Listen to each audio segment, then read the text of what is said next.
jangan pernah kamu berpikir ketemu Dajjal kamu masih beriman, kabur aja. Termasuk kita Kiai, walaupun antum nih mursyid sama Kiai, sama persis ya. Nanti banyak mursyid ikut mereka Kiai.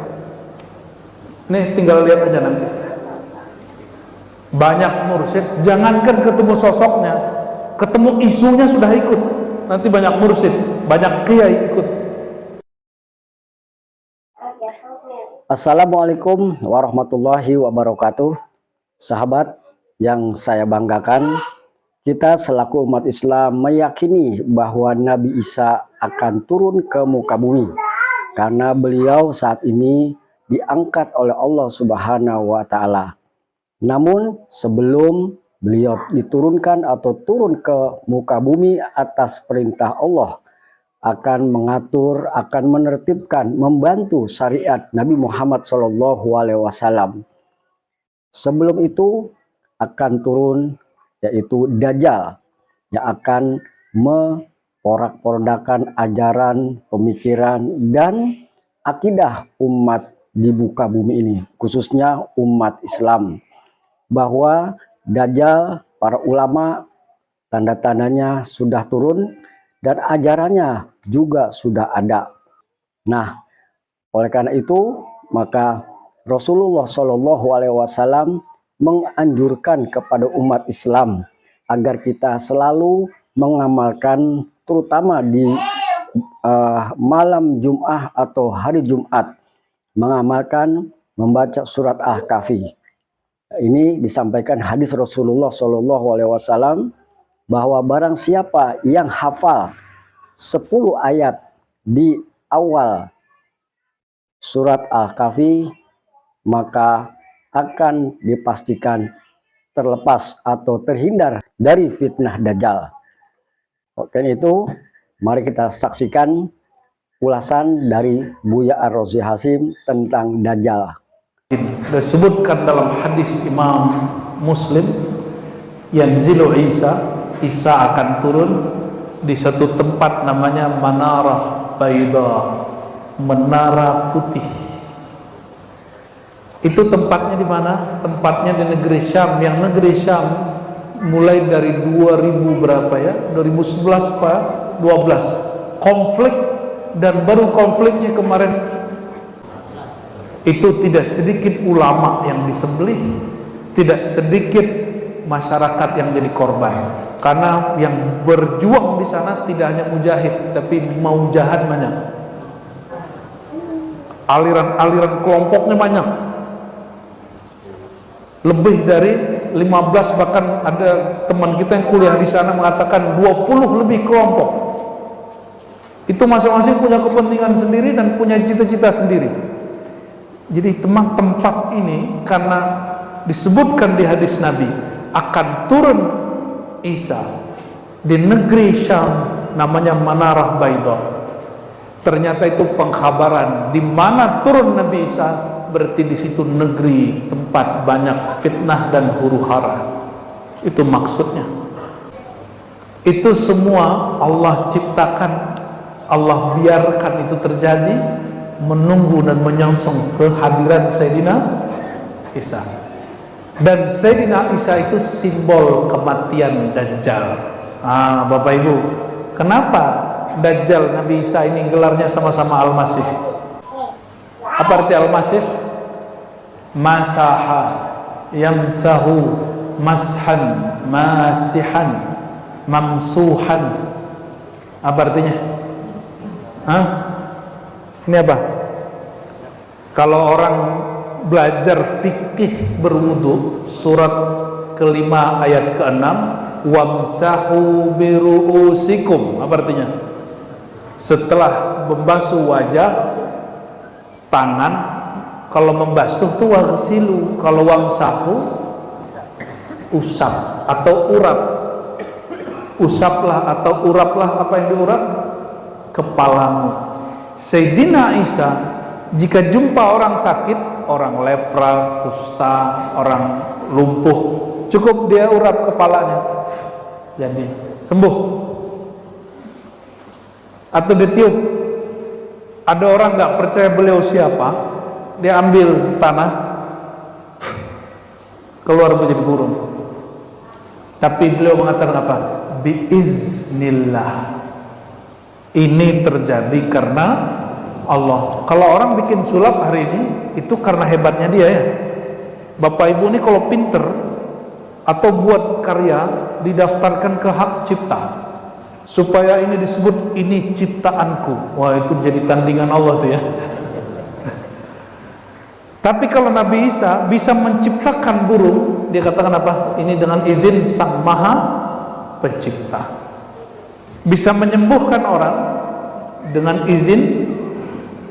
Sekali ada yang iseng ngajak, Nabiullah, Ruhullah, ada orang udah dikubur kemarin, tapi ada hal yang penting nih, digali kubur, dipegang kepalanya sampai dadanya, langsung duduk Pak. Kira-kira kalau di Palembang apa kejadiannya? Orang mati duduk kembali,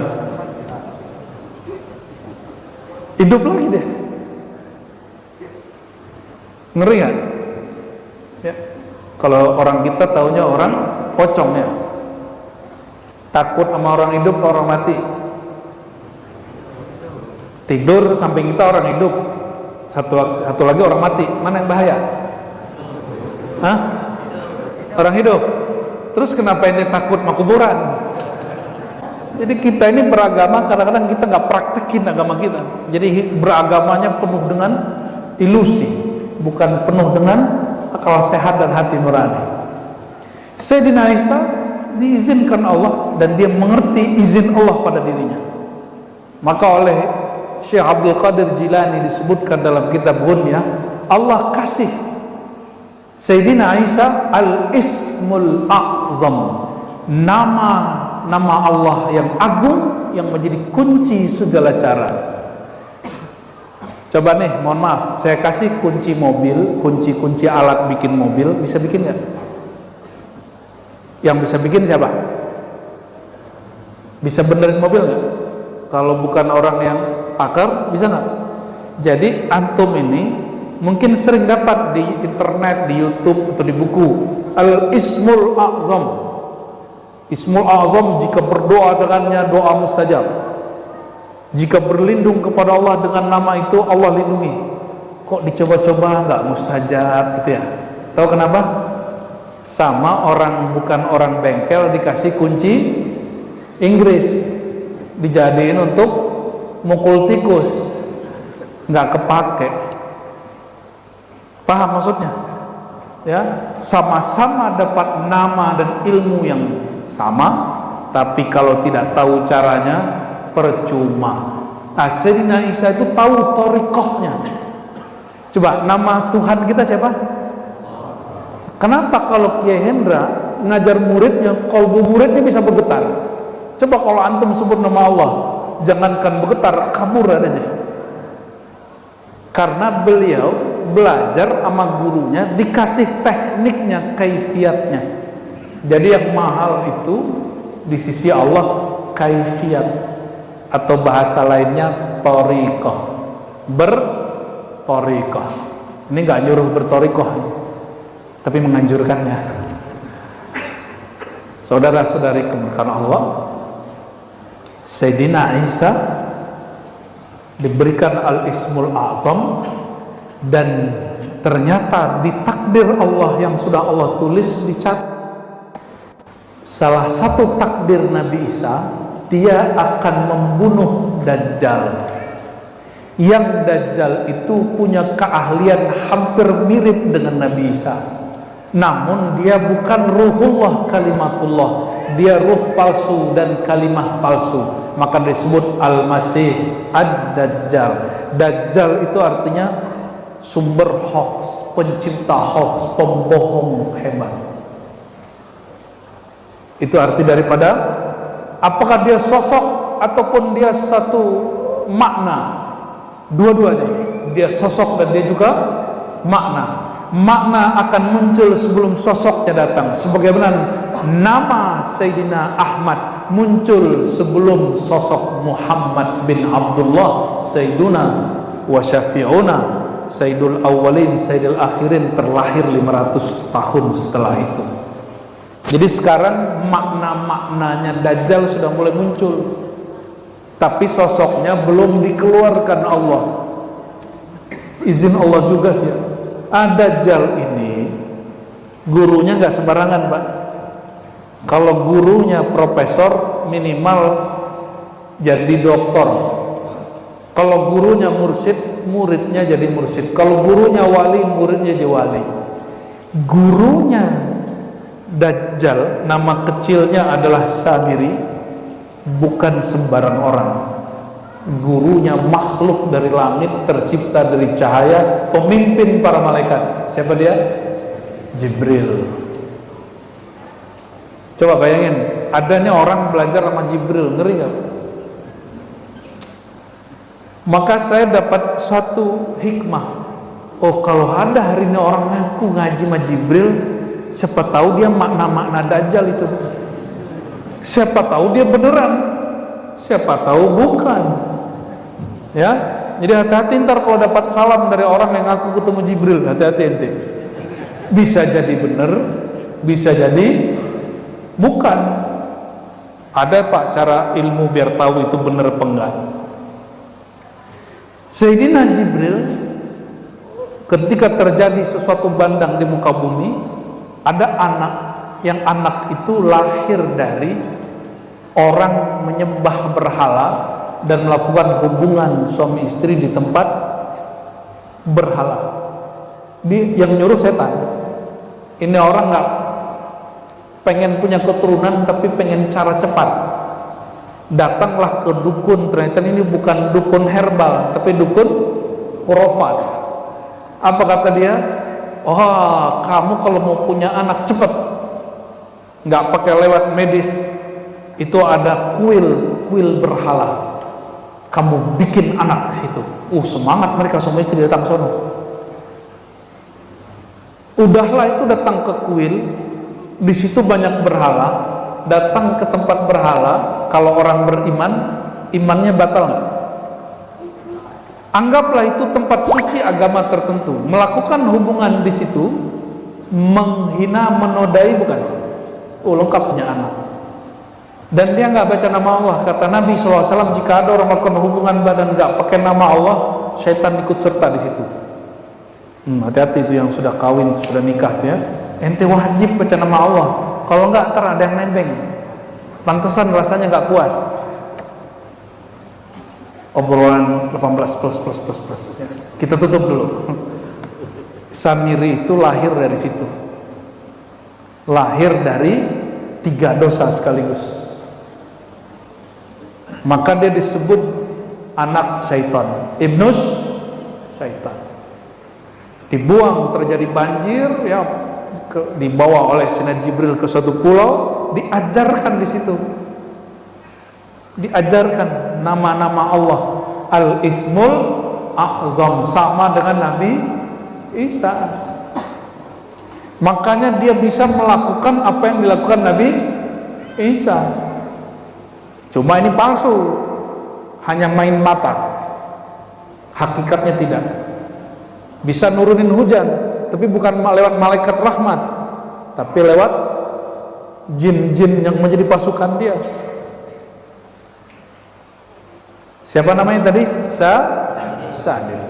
Si Samiri ini yang kemudian bergelar Dajjal, dapat pangkat bintang 4, pembohong bintang 4, Al-Masihud Dajjal.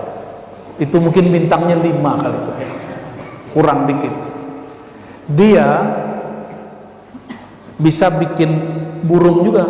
Itu gimana caranya? Dia lihat ada bekas telapak Jibril, terus dia ambil, itu dijadiin apa-apa. Bekas itulah yang kemudian dibikin oleh orang Bani Israel yang disebut Al-Ijil, fitnah sapi betina yang mengeluarkan suara menakutkan. Makanya orang Bani Israel sangat-sangat mengharapkan kemunculan hewan yang sama sekarang, karena itu simbol bagi mereka kemunculan siapa? Bukan, bagi dia disebut juru selamat.